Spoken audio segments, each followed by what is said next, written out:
سلام. پسرم چی بخوای بخونی برامون؟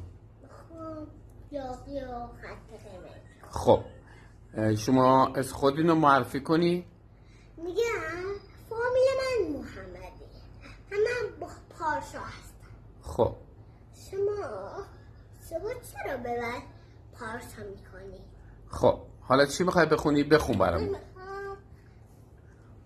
سرت شوخی ندارم و بخونم. بخون بابا. میخوام آهنگشو بخونم.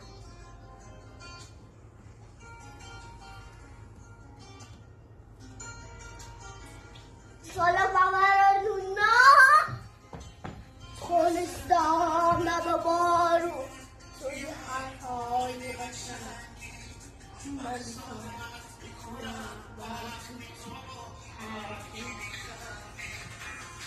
یه سریاری